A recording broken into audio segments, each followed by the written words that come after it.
A imagem é brutal, mas absolutamente impossível de ignorar. Sabe, o escritor polonês Witold Gombrowicz resumiu o fim da Segunda Guerra Mundial para a Europa Central com uma analogia que gela a espinha.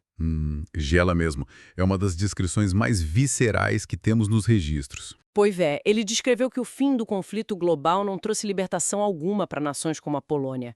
Na verdade, significou apenas a troca de uma noite escura por outra ainda mais longa. É a troca dos carrascos de Hitler pelos de Stalin. Uma transição de pesadelos, basicamente. Exato. A frase que realmente marca os registros que estamos explorando hoje é esta: enquanto nos cafés de Paris as pessoas celebravam a emancipação europeia, lá, no mundo real e devastado do leste, o mesmo cigarro aceso simplesmente mudava de mão e continuava a queimar a carne humana.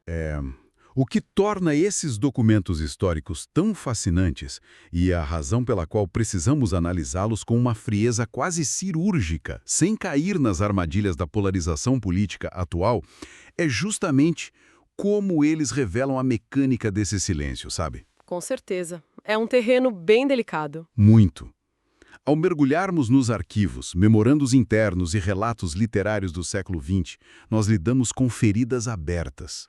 Analisar essa arquitetura da repressão soviética e o modo como ela foi encoberta exige que observemos estritamente os dados e as memórias documentadas. Deixando de lado qualquer endosso ideológico, claro. Exatamente. É a história sendo dissecada através das provas que sobreviveram ao tempo. Nosso papel aqui não é tomar partido, mas entender os fatos. Certo, vamos analisar isso por partes. O nosso foco principal neste mergulho profundo é entender a construção dessa gigantesca cortina de fumaça e como, a partir de 1956, os tijolos desse muro de segredos começaram a ruir de dentro para fora. Uma ruína lenta, mas inevitável. Sim, e os registros apontam para o que se convencionou chamar de uma falha entre duas memórias europeias, porque há um questionamento inescapável ao revisitar os anos pós-45, para quem nos escuta, como foi possível que uma máquina de repressão de proporções continentais operasse no mundo comunista e permanecesse amplamente ignorada ou até mesmo justificada no Ocidente. Bom, o que é fascinante aqui é a forma como a percepção pública global foi moldada logo após a queda do Terceiro Reich. Ao analisar os arquivos daquele período, percebe-se um fenômeno muito específico, sabe? Uhum. A questão do paradigma do mal. Isso. O genocídio perpetrado pelos nazistas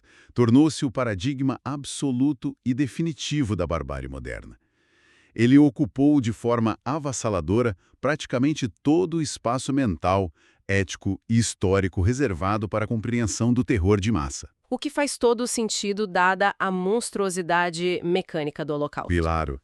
Mas os líderes soviéticos, que foram de fato peças fundamentais na aniquilação militar de Berlim, eles compreenderam a vantagem política colossal que residia nessa dinâmica. Eles pegaram o conceito de antifascismo e o transformaram em uma espécie de escudo intransponível. Um escudo quase perfeito, eu diria. Pois é, ao monopolizar essa narrativa de salvadores da Europa frente ao nazismo, criou-se uma blindagem moral. Há inclusive aquela famosa advertência do dramaturgo Bertolt Brecht sobre o espectro do animal imundo cujo ventre ainda é fecundo, referindo-se à ameaça fascista sempre à espreita. Essa ideia era agitada incessantemente para justificar qualquer medida repressiva do outro lado. Sim. Era como se houvesse um limite para o quanto de horror a consciência coletiva ocidental conseguia processar ao mesmo tempo. Era inconcebível para muita gente aceitar que os libertadores praticassem métodos de terror paralelos dentro de suas próprias fronteiras. É uma dissonância cognitiva brutal. Nossa, com certeza. A recusa em enxergar além dessa dicotomia foi a reação dominante na época. O foco na atrocidade singular do Holocausto acabou criando um ponto cego monumental para o mundo. Um ponto cego conveniente para Moscou. Muito conveniente. Isso impediu que outras realidades repressivas, que operavam sobre uma bandeira política diametralmente oposta, fossem avaliadas com o mesmo rigor moral. As lideranças soviéticas exploraram essa dissonância magistralmente, garantindo que qualquer crítica aos seus gulags fosse imediatamente taxada de simpatia pelo fascismo derrotado. É aqui que a coisa fica realmente interessante. Porque essa muralha de negação não foi derrubada por uma invasão externa, ou pelo jornalismo investigativo ocidental ou por espiões. O terremoto aconteceu a portas rigorosamente fechadas, no coração do próprio império. O famoso 20º Congresso. Exato. Vamos visualizar a cena para nossa audiência? A noite de 24 de fevereiro de 56. O cenário era o 20º Congresso do Partido Comunista da União Soviética em Moscou. As descrições históricas relatam um ambiente de choque físico absoluto. Apenas os delegados mais altos do partido estavam lá. Sim. Portas fechadas, um silêncio sepulcral dominava o vasto salão enquanto Nikita Khrushchev subia à tribuna. E lá ele começa a destruir de forma metódica a imagem até então intocável e divinizada de Joseph Stalin. O pai dos povos sendo dissecado na frente da sua própria corte. É impressionante. Khrushchev leu um relatório detalhando torturas contra membros leais do partido, falsificações de processos e execuções em massa ordenadas diretamente pelo homem que era o ídolo supremo do comunismo mundial. Há relatos de delegados que literalmente desmaiaram ao ouvir aquelas palavras. Eu fiquei chocada só de ler as transcrições. É muito intenso. Mas, bom, se conectarmos isso ao panorama geral das disputas de poder soviéticas, as motivações de Khrushchev se revelam muito mais complexas do que um súbito despertar moral, sabe? Ah, não foi peso na consciência apenas. De forma alguma. Tratou-se de uma manobra de sobrevivência política brilhante e implacável. Ao detalhar os expurgos, Khrushchev precisava imputar toda a responsabilidade criminal exclusivamente aos ombros de Stalin e de alguns de seus executores diretos, como o Lavrenti Beria. Isolar a infecção para salvar o paciente. Perfeito. A estratégia era isolar o mal na figura de um único indivíduo tirânico. Ao fazer isso, ele tentava salvar a legitimidade de todo o vasto sistema que permanecia operando. E, claro, aniquilar politicamente a velha guarda stalinista que ameaçava a sua própria liderança. Uma tentativa de amputar o membro gangrenado para que o organismo ideológico continuasse vivo. Mas, sabe, as notas sobre o desenrolar dessa estratégia revelam um detalhe estrutural impressionante logo depois. No verão de 57. O levante do grupo antipartido. Isso. Quando essa velha guarda tentou destituir Khrushchev e falhou, eles foram demitidos de todas as suas funções. Mas algo inédito nos anais do Império Soviético aconteceu. Pela primeira vez desde meados da década de 30, a morte política de altos dignitários não foi imediatamente seguida de um pelotão de fuzilamento. Eles sobreviveram. Sobreviveram, foram enviados para gerenciar usinas elétricas em locais remotos ou viraram embaixadores irrelevantes, mas continuaram vivos. O que é um divisor de águas. Esse simples fato de não haver execuções ilustra uma exaustão sistêmica. Com o derramamento de sangue interno, a máquina de moer gente havia ido longe demais.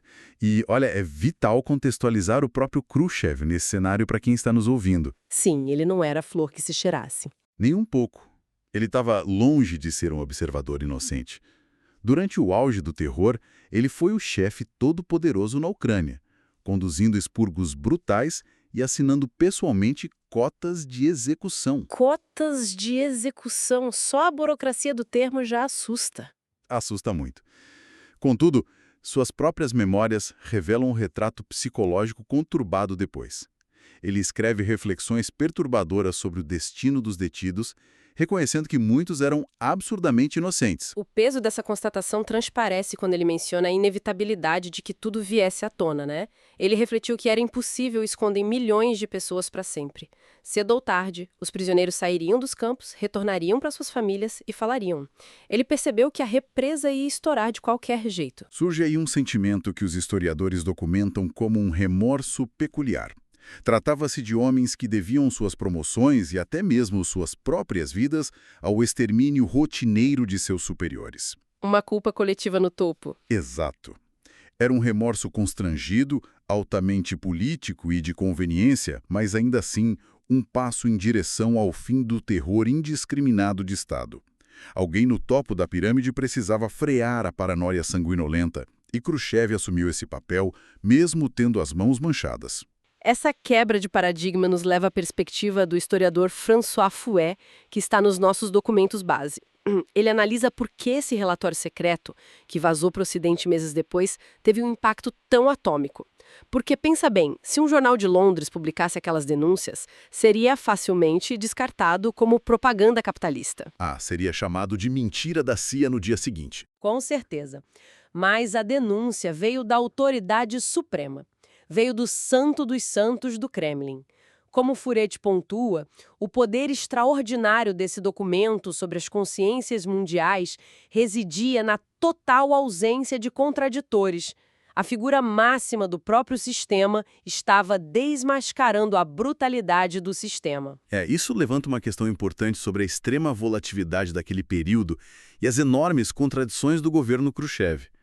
Porque o mesmo homem que desferiu esse golpe fatal no mito de Stalin, em fevereiro, foi o líder que, poucos meses depois, enviou uma frota colossal de tanques soviéticos para esmagar a revolução em Budapeste. A dualidade é espantosa. O abrandamento interno tinha limites muito rígidos quando se tratava de manter o império satélite alinhado à força. Sim, a coleira foi afrouxada em casa, mas continuava curta nos países dominados. E a hesitação dele continuou. Chegamos a 61 e Khrushchev flerta com a ideia de construir um monumento oficial às vítimas do stalinismo em Moscou. Uma ideia que morreu rápido. Muito rápido. A proposta desaparece porque eles percebem que honrar as vítimas significaria admitir a culpa do Partido Comunista como um todo. Isso ameaçaria o monopólio absoluto do poder. O monumento nunca saiu do papel naquela época.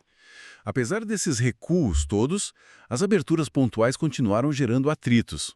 Em 62, numa decisão que chocou a velha guarda, ele permitiu a publicação de Um Dia na Vida de Ivan Denisovich.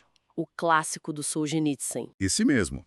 A primeira obra a descrever o cotidiano de um campo de trabalho forçado soviético de forma oficial e permitida. Mas o acúmulo dessas decisões erráticas teve um custo alto. Em 64, a estrutura do partido se voltou contra ele, resultando em sua destituição. Khrushchev passou os últimos anos de vida sob vigilância, quase isolado do mundo. O sistema engoliu quem tentou reformá-lo e, ao observar a reação global a esse abalo sísmico em Moscou, a gente nota uma letargia profunda em outros regimes alinhados. A onda de choque não derrubou os pilares de imediato fora da Rússia. De jeito nenhum. A China ignorou tudo. Exatamente. A China, sob Mao Tse-tung, ignorou completamente a desestalinização por décadas. Eles só foram admitir oficialmente certos erros da Revolução Cultural muito tempo depois, já em 79. Os vietnamitas mantiveram silêncio sobre a natureza do terror até precisarem justificar a invasão do Camboja. E em Cuba, a negação de campos de prisioneiros e atrocidades institucionais manteve-se constante através das décadas. Sim. A rachadura iniciada em 56 foi formidável, mas ficou bem circunscrita geograficamente na época. Então, o que tudo isso significa para o resto do mundo? Como as sociedades fora da cortina de ferro lidaram com a revelação contínua dessa brutalidade? Quando a gente direciona a análise para a Europa Ocidental, percebe-se um cenário de silenciamento ativo chocante. Chocante mesmo. Muito antes de Khrushchev falar, já havia indivíduos desesperados tentando denunciar a rede de campos de concentração soviéticos. Sobreviventes tentavam testemunhar com a mesma urgência que os do nazismo, mas encontravam uma barreira intransponível de ceticismo e hostilidade. Várias comissões independentes tentaram furar esse bloqueio. Há o caso notório do David Rosset, um intelectual francês e sobrevivente do campo nazista de Buchenwald. Quando ele começou a compilar dados no final dos anos 40 para provar que a União Soviética mantinha um sistema quase idêntico em escala, ele foi processado, difamado e isolado. Sim, por grande parte da intelectualidade de esquerda francesa, que considerava um sacrilégio comparar as duas potências. Outro exemplo sombrio nos nossos registros é o dos Apesar de Nós. Jovens da Alsácia-Lorena forçados a lutar pelo exército alemão, que acabaram capturados e enviados para os campos soviéticos. E quando voltaram para casa, não podiam falar. Voltaram esqueléticos para a França e suas histórias foram abafadas para não constranger a poderosa máquina política que venerava a União Soviética. A dor deles era politicamente inconveniente. Ao avaliar a atitude de vastos setores acadêmicos e midiáticos da época, Um conceito citado nas fontes capta perfeitamente a situação. Uma frase de Friedrich Nietzsche, que descreve o ato de recusar-se a ver algo que se vê, recusar-se a ver algo como se vê. Cegueira voluntária na sua forma mais pura. Foi a essência da cegueira institucionalizada. Admitir a dimensão fundamentalmente criminosa do sistema soviético exigiria que o Ocidente reescrevesse toda a aliança moral da Segunda Guerra e abandonasse o grande mito utópico que alimentava incontáveis movimentos políticos. O custo psicológico de admitir o erro era alto demais. É nesse cenário de surdez quase impenetrável que a barreira consegue ser furada de forma definitiva. E o mais fascinante é que não foi por relatórios burocráticos, mas pela força devastadora da literatura de testemunho. O lançamento do monumental arquipélago Gulag do Solzhenitsyn nos anos 70. Um verdadeiro terremoto cultural. Exatamente. Quebrou a estrutura de negação no Ocidente. E ele não estava sozinho. Os relatos lancinantes sobre a região de Colima, escritos por Varlam Shalamov, detalhando o horror de minerar ouro em temperaturas de 50 graus negativos, onde a vida humana valia menos que as rações de pão, somado-se aos testemunhos como o de Pinhatai sobre os campos da morte no Camboja. Essas obras trouxeram rostos, frio e um desespero tangível para o debate, algo que as estatísticas frias nunca conseguiriam fazer por conta própria. E a resistência contra esses autores foi muito feroz. Há um registro de 75 documentando um jornalista francês que chegou ao ponto absurdo de comparar o Solzhenitsyn, um homem que arriscou a vida para expor campos de extermínio, a colaboradores do regime nazista, apenas para proteger a ilusão ideológica de qualquer contaminação. Esse nível de hostilidade contra dissidentes reflete muito o desespero de uma intelectualidade que via suas certezas desmoronando, dia após dia. Durante anos, tentaram descartar esses relatos, rotulando os exilados de vingativos ou ferramentas da propaganda ocidental. Exigia-se um rigor probatório astronômico para qualquer denúncia vinda do leste. Enquanto as declarações oficiais de Moscou eram frequentemente aceitas sem questionamento. Exato. Mas o avanço das décadas e o colapso estrutural da União Soviética mudaram completamente as regras do jogo. O golpe de misericórdia sobre a negação veio no início dos anos 90, com a queda do Muro de Berlim e a dissolução do poder em Moscou. Os inestimáveis e temidos arquivos de Estado da Polícia Secreta e do Partido foram finalmente abertos aos pesquisadores de todo o mundo. E aí os papéis falaram por si. Falaram alto.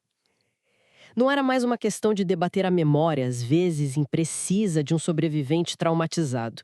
Os memorandos estavam lá com carimbos, com assinaturas, tabelas detalhando cotas de execuções por região, ordens de deportação de etnias inteiras, relatórios sobre a mortalidade por inanição.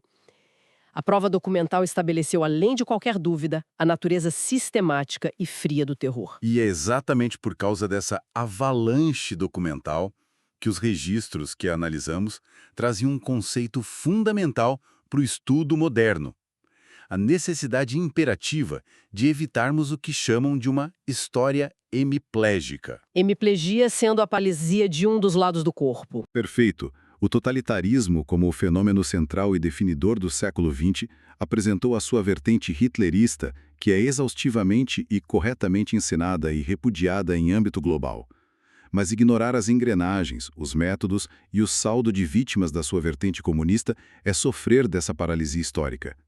É contar apenas metade da tragédia humana. Justamente, o arcabouço totalitário abrange não apenas a União Soviética, mas engloba a engenharia social da China de Mao, o absolutismo dinástico na Coreia do Norte e o fanatismo agrário do Pol Pot no Camboja. Cada uma dessas experiências esteve interligada a uma mesma matriz de vigilância e apagamento do indivíduo. O que nos leva ao impacto contínuo dessas descobertas no mundo de hoje. Como nações inteiras sobrevivem a esse nível de trauma geracional? O mapeamento geopolítico do luto revela abordagens drasticamente diferentes. Sim, os caminhos para lidar com o passado variam muito. Se olharmos para a Alemanha reunificada, vemos um esforço monumental de reconciliação. Eles abriram os arquivos da Stasi na Alemanha Oriental, permitiram que os cidadãos vissem quem os espionava, integraram esse passado sombrio na identidade nacional para garantir que não se repetisse.